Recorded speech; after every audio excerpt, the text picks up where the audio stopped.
Hi friends, in this particular video we are going to cover a very important recent SEBI circular which is with regard to sub-brokers and authorized persons. So this has been issued recently and this one relates to the role of sub-brokers vis-a-vis authorized persons, and this one being a recent circular is a very important one for upcoming SEBI Grade A 2018 examination. So friends, we have been working in this direction of guiding students for competitive examinations for the past few years, and we have been blessed with some of the very amazing results. In RBI Grade B 2017, 27 of our students, they made it to the final list. And in NABARD Grade A 2018, 20 of our students, they were selected in the final list. And RBI Grade AB 2018, the final result is still awaited, but again we are positive on this front also. Now before directly jumping onto the questions, let me quickly tell you about the courses which we are presently running for SEBI Grade A 2018. So we are offering these courses. You can avail the course for Security Market Phase 1 and Phase 2, or you can also choose the Phase 1 mock test along with this Securities Market course, and there is this full course for Phase 1 and Phase 2 of the SEBI Grade A. So you can choose as per your requirement, and also you can avail attractive discounts by using the codes given below. Now, in order to channelize your preparation in a better way and in order to prepare you for all the related competitive examinations in one go, we are also providing some combo courses for SEBI, RBI and NABARD. So you can choose the combo courses also if you are preparing for all these examinations. Again, you can avail discounts by using the discount codes mentioned here. So this was recently in news that SEBI has decided to discontinue this category of sub-brokers. So these were this category of market intermediaries which were earlier there, and now this category is going to be discontinued by SEBI. So there is going to be exit of these sub-brokers. So this was a circular which was issued recently by SEBI, and you can see that this is a recent circular dated August 3, 2018, and this one has been addressed to all the stock exchanges, stock brokers and the sub brokers, and it talks about the role of sub brokers vis-a-vis authorized persons. So if we talk about this particular circular, then the circular has been issued by SEBI, and the circular is issued because SEBI has the requisite powers under the Securities and Exchange Board of India Act of 1992, that is SEBI Act, and this power is to protect the interest of investors in securities and to promote and at the same time regulate the securities market. So through this particular circular, SEBI is trying to regulate and promote the securities market. So SEBI, in its meeting which was on June 21st, 2018, the board decided that they are going to discontinue this category of sub-broker as an intermediary to be registered with SEBI. So now there is going to be no such category as sub-broker.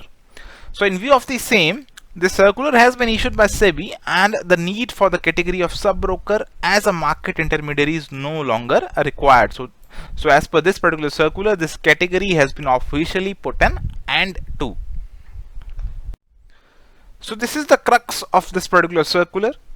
So now there are not going to be two separate sets of market intermediaries, sub-brokers and authorized persons. Now these two categories have been merged into one, and now there is going to be just one category, that is authorized persons. So there is now not going to be any category as sub-brokers. So let's understand the different terms associated with the circular, that is stockbroker, sub-broker and authorized persons. Now a stockbroker is an individual or an organization who are specifically given this license that they can participate in the securities market on behalf of the clients. Now the investors like you and me, they do not generally directly invest in they participate in the securities market. What they do, they have a demat account with any kind of stockbroker. They have this accounts with the stockbrokers that facilitate their dealings in securities. So these stockbrokers, they are providing these facilities. The brokers, they have the license to participate in the securities market, and using this particular license, they help their clients to trade in the securities. And for this particular purpose, for this particular function of theirs, they are charging a commission for their service. Now if you talk about the rules and regulations which govern the stockbrokers, then These rules and regulations, they include the SEBI Act of 1992, they include the Securities Contract Regulation Act of 1956, and they include the SEBI Stockbrokers and Sub-Brokers Rules and Regulations of 1992. So these are the different regulations with regard to SEBI which govern the stockbrokers. And at the same time, they are also governed by the different rules, regulations and bylaws of the stock exchange of which they are a member. Now every stockbroker is required to be a member of a stock exchange as well as registered with SEBI. So the stockbroker, it has to be registered with SEBI and it also has to be member of the stock exchange. So it has to comply with the rules and regulations of both these, that is SEBI as well as stock exchange. So this is what the big picture looks like. So if an investor wants to execute his buy and sell transactions, then this investor executes these transactions through a stock broker, and the stockbroker is affiliated to this stock exchange.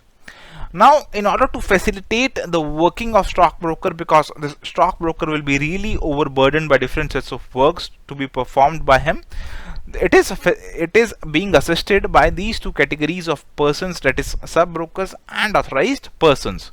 So sub-brokers and authorized persons, they are basically assisting the stockbrokers in doing their duties.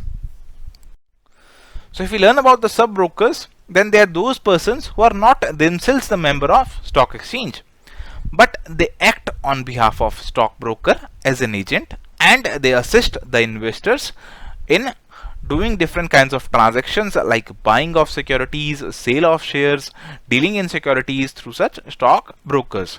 So they are simply facilitating the different kinds of transactions which the investors have to do through the stock brokers. So these are being facilitated by these sub brokers. So in simple terms, they are acting on behalf of the stockbrokers and they are acting as an agent of the stockbrokers so that they can assist their investors or their clients in dealing with securities. Now the next category of market intermediary is authorized person or AP. Now authorized person means a person, and this person can be anyone, be it individual, partnership, firm, limited liability partnership, or even a body corporate / company. So it can be any person who is appointed by stockbroker.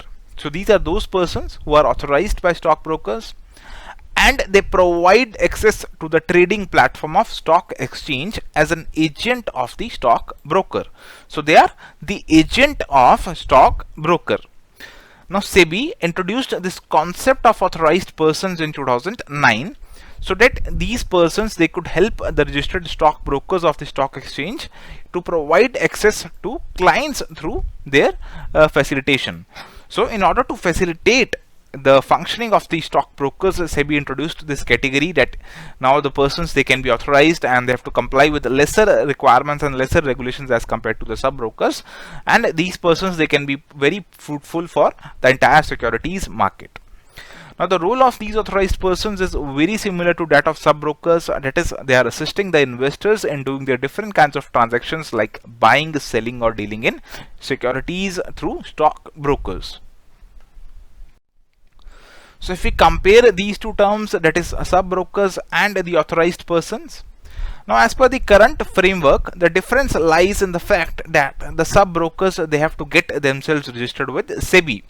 So SEBI is having separate stockbroker and sub-broker norms, and these persons, the sub-brokers, they have to get themselves registered with SEBI, while the authorized persons, they need to seek registration from the concerned exchange.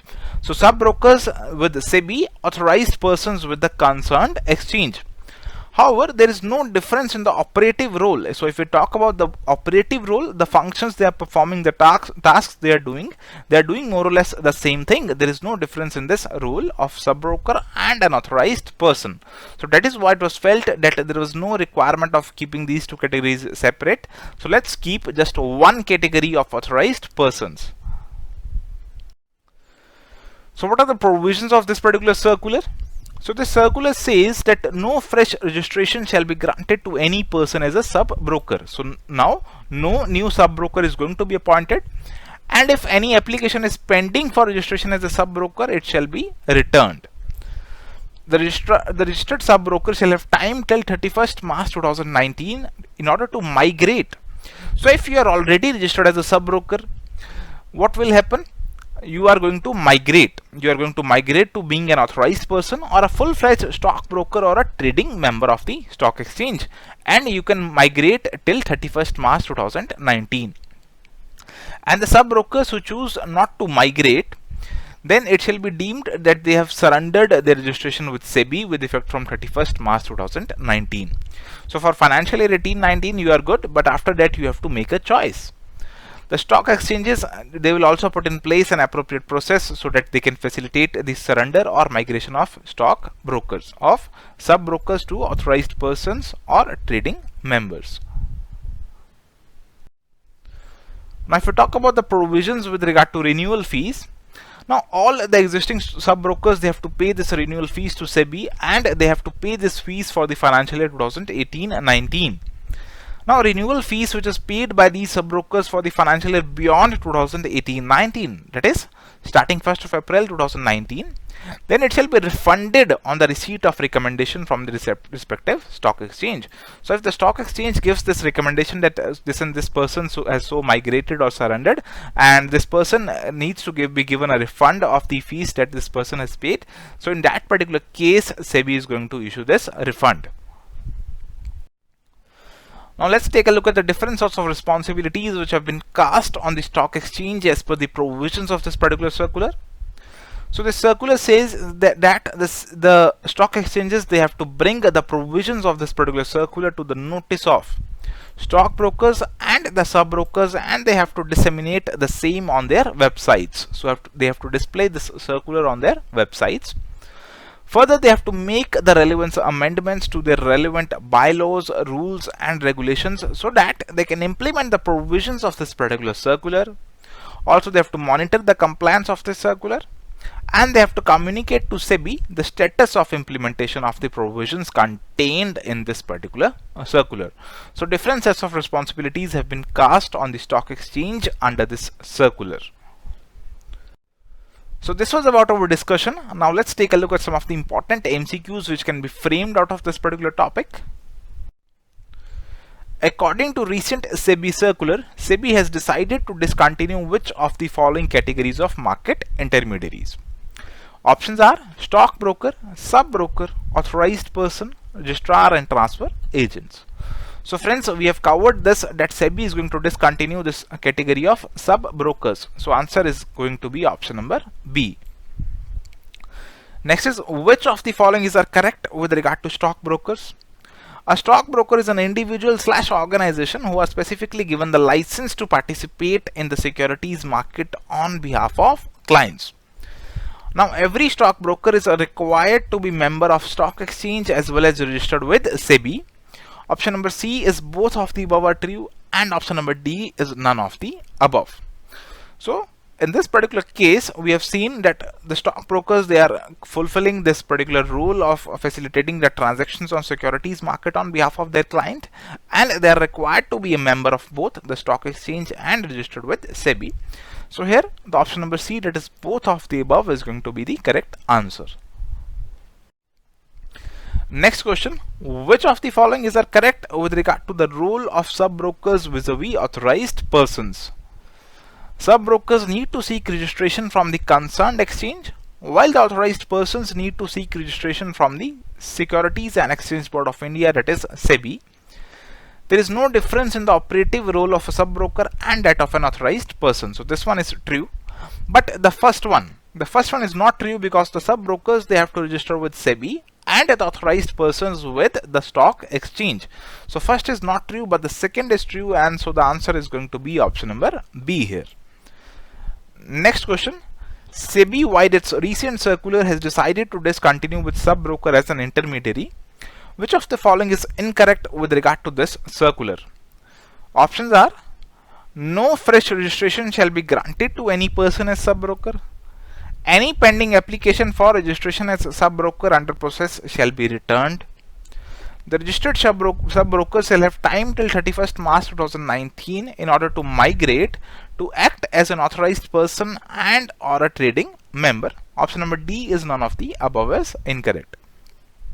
So friends, this is, we have all covered that all these options they are correct. So the answer is going to be option number D, that is none of the above is incorrect. So friends, these are the answers. So friends, this was all about our discussion on a recent SEBI circular pertaining to the rationalization of the two categories of market intermediaries, that is authorized persons and sub-brokers. So thank you friends. If you want to know more about our courses, you can visit our website, that is www.edutap.co.in, or you can simply drop us a mail at hello@edutap.co.in, or you can even call us at 8146207241. Thank you.